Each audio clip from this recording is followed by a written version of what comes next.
আমাকে ঘর জ্বালার কথা বইলা নিয়ে দরজা লাগায় হাত পা বাইন্ধা খারাপ কাজ করছে। শিশু মেন ধ্বংস হয়ে গেছে, বুঝছেন? আমি এখন সুস্থ বিচার চাই।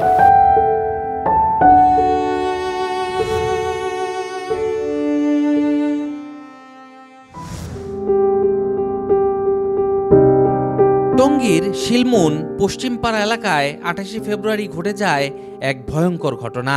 9 বছরের ছোট্ট মেয়েটি দুপুরে বাড়ির উঠানে খেলছিল। পাশের ঘরের ভাড়াটিয়া ফুচকার দোকানদার রুহুল আমিন তাকে ডেকে নিয়ে যায় নিজের ঘরে। অভিযোগ উঠেছে সেখানেই শিশুটিকে নির্মমভাবে ধর্ষণ করে সে। আমাকে ঘর জ্বালার কথা বইলা নিয়ে দরজা লাগায় হাত পা বাইন্ধা খারাপ কাজ করছে। আপনার হাত পা যে বেঁধেছে তখন আপনি চিৎকার করেন নাই? আমার মুখ বাইন্ধা ফেলছিল। আমরা দুইজন ছিলাম, আমি একজন ছিলাম আর একটা আমার সাথে আরেকটা মেয়ে ছিল। আপনার ফুচকা খাওয়াবার কথা বললা নিচে নিয়ে আবার ঘরটা ঝাড়ু দেওয়ার কথা কয়ে বলে দরজা বন্ধ করে ফেলাইছে। দরজা বন্ধ করে আমার মেয়ের হাত বান্ধা লাইছে, পা বান্ধা লাইছে, মুখে চিৎকার দিতে লাগছিল আপনার এইখান মুখে নেকড়া দিয়ে কাপড় দিয়ে বান্ধে ফেলাইছে। আপনি সেপা ধরছে। রুহুল আমিনে আমি ফাঁসি চাই। এক কথাই বলছি স্যার, এখনো বলতেছি, তখনও বলছি। আমার কথা যেহেতু আমার শিশু মেন ধ্বংস হয়ে গেছে, বুঝছেন? আমি এখন সুস্থ বিচার চাই। এলাকাবাসীর অভিযোগ, এলাকায় প্রভাবশালী মতিউর রহমান ওরফে কারেন মতি সালিশ বসিয়ে ক্ষতিপূরণ হিসেবে 1,50,000 টাকা দেওয়ার প্রস্তাব দেন ভুক্তভোগী পরিবারটিকে। শেষ পর্যন্ত শিশুটির বাবা মামলা করেন টঙ্গী পূর্ব থানায়, কিন্তু এরই মধ্যে পালিয়েছে অভিযুক্ত রুহুল আমিন। আমার কাছে বলছে নানু আমার এই লোকটা খারাপ কাজ করছে। তখন আমি আরো মুরব্বী দুই একজন ডাইকে কইলাম যে বাচ্চা কি কয়। কইতে কইতে এই মতি কাকা আইলো, ওনারা কাকাটাকে আমরা আইসা কইতেছে কি হয়েছে। আমি কি বাচ্চা কয় আপনার প্রমাণ দিতে পারবেন? বাচ্চা যখন মুখ খোলা শুরু করছে উনি আমাদেরকে রাইখে দৌড়ে আইসা এই দর্শকরা খেদাই দিল।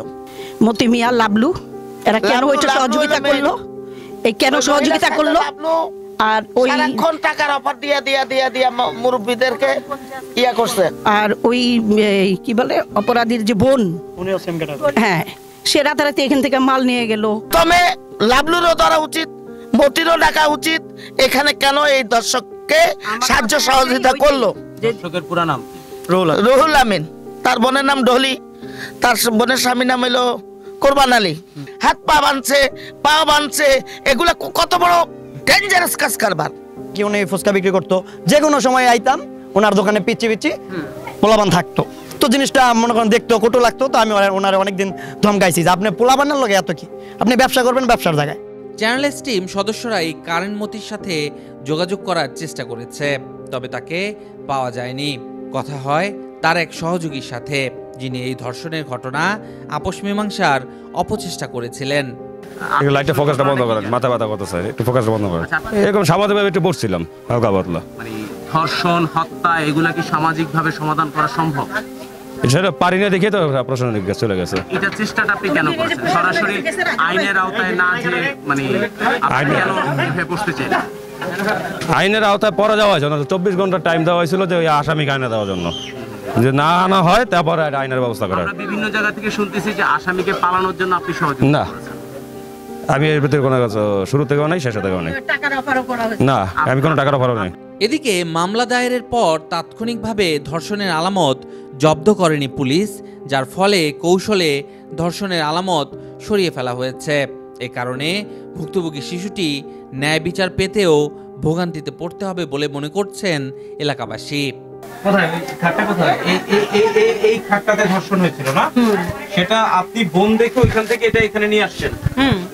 আমাকে মাল সরাই তো পুরো একটা আলামতি নষ্ট করেছিলেন। খাটের উপরে তোষকগুলো কোথায়? তুষকগুলো আছে এই যে, এই তোষকগুলো তো ল্যাব টেস্ট হবে, আপনি তো এগুলো এভাবে আনতে পারেন না। এই যে করেন, আমি জানি এগুলো তো আইন না বাস করে থিয়ে এই দিচ্ছি। তোষক, এই বিস্তার চাদর, এই লুঙ্গি এগুলো সব তো ল্যাব টেস্ট। এটা হবে, এটা করবেন, আমি তো দুইও নাই। পুলিশ কি আপনাদের থেকে এই কাপড়গুলো এখন পর্যন্ত নিতে চায় নাই? না না না, এই যে দুইটা কাপড় আর এই যে প্যান্টটা ঠিক আছে, আর এই হলো আমার জামা। আমি এটা পুরো এলাকা ধরে এই কাপড় চোপড় তো এগুলো তো আলামত। হ্যাঁ এই যে আলামত আপনি এগুলো ধুয়ে ফেললে তো না না ধোয়া না, আমি এটি এমনি ছিল, আমি নিয়ে এসেছি এমনি, আবার এটার ভিতরে ঢুকে তার যে প্লাস্টিকের ওয়ার্ডরোব ছিল এটাই? হ্যাঁ হ্যাঁ হ্যাঁ এই ওয়ার্ডরোবটাই? হ্যাঁ হ্যাঁ হ্যাঁ।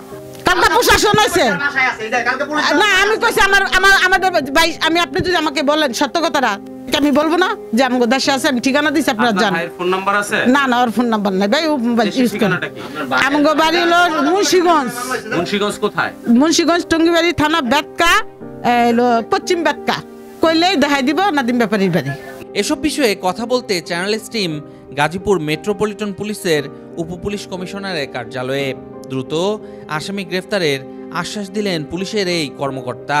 কেন নিচ্ছে না সেটা তদন্তকারী কর্মকর্তা বলতে পারে, আর তদন্তের বিষয়ে মানে বিধান আছে যে আদালত তাকে হত্যা করতে পারে, সেটা কত এইটা একমাত্র বলতে পারে তদন্তকারী।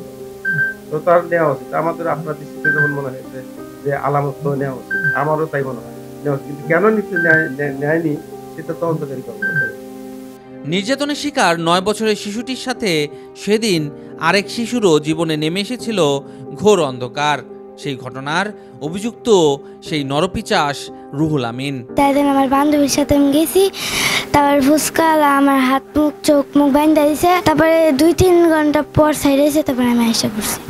বিচার তো চাই, কিন্তু আমরা যখন যেখানে তাই এনে তো মাইসা আমাকে শান্তি থাকতে দিত না। বাড়ি ভাড়াটারে তো দুনিয়ার কোড়াখাড়ি দেওয়া শুরু করে দিব, না একটু বড়ই। অবশ্যই বিচার চাই, যদি চাপ আসে, দেশে সরকার আছে, আইন আছে, আদালত আছে, তারাই ব্যবস্থা করবে। শাস্তি হোক, বিচার চাই এবং কঠিন বিচার চাই। এই ধরনের কার্যকলাপ যাতে আর কেউ না করতে পারে। শিশুরা ফুলের মতো পবিত্র, কোমল ও নির্দোষ, কিন্তু সমাজের কিছু নরপিচাসের বিকৃত লালসার শিকার হয়ে প্রতিনিয়ত নির্যাতিত হচ্ছে এদেশের অসহায় শিশুরা। সম্প্রতি বাংলাদেশে শিশু ধর্ষণের ঘটনা আশঙ্কাজনক হারে বেড়েছে, যা আমাদের সামাজিক ও নৈতিক অবক্ষয়ের নগ্ন চিত্র ফুটিয়ে তোলে। মানবাধিকার সংস্থাগুলো বলছে বাংলাদেশে শিশু নির্যাতন ও ধর্ষণের ঘটনা বেড়েই চলেছে। 2024 সালে জানুয়ারি থেকে ডিসেম্বর পর্যন্ত অসংখ্য শিশু যৌন সহিংসতার শিকার হয়েছে, যার বেশিরভাগ ক্ষেত্রেই অপরাধীরা ধরাছোঁয়ার বাইরে থেকে গেছে। আইন শৃঙ্খলা রক্ষাকারী বাহিনীর অভিযান চললেও বিচারহীনতার সংস্কৃতি এসব অপরাধীকে আরও উস্কে দিচ্ছে।